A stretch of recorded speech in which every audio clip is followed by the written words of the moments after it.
we're announcing significant uplift in funding for local areas as a result of the decision that we made on HS2. So £4.7 billion that we are now reallocating across the North and Midlands as promised. And this money is specifically for smaller towns, rural areas. For the first time, are going to be treated like the big cities. They're going to get a huge amount of extra funding, almost 9 times more what they normally receive, and multi-year certainty, and crucially, local people will be in charge of how to invest that money, not someone sitting in Whitehall. So it's an example of levelling up in action. It's us delivering on the plan that we set out, and that is making a huge difference across the North and Midlands.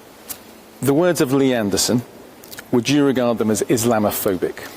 Well, I've been very clear that what Lee said was wrong, it was unacceptable, and that's why we suspended the whip. And it's important that everybody, but particularly elected politicians, are careful with their words and do not inflame tensions. But there's a difference between wrong and Islamophobic. Were they Islamophobic? Well, I think the most important thing is that the words were wrong. They were ill-judged, they were unacceptable, and that's what I believe, and that's why the whip has been suspended. And I think everyone can see that tensions are already running high, and what I want to do, I think what the country wants to see, is the heat taken out of this debate, and I think that's the right thing to do.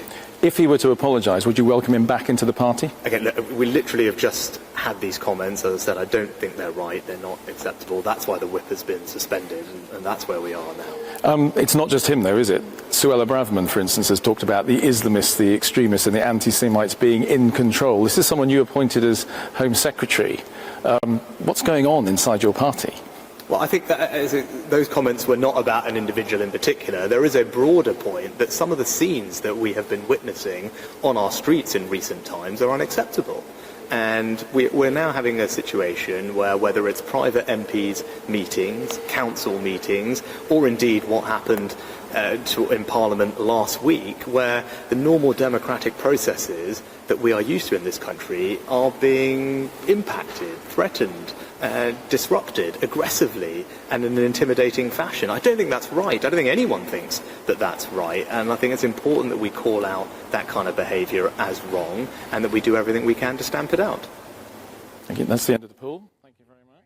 Well, there we have it. We have a distinction there from the Prime Minister, saying Islamists are in control in the abstract, as Suella Braverman did, is apparently fine, but saying that Sadiq Khan is controlled by Islamists is not fine. There's a line being drawn there.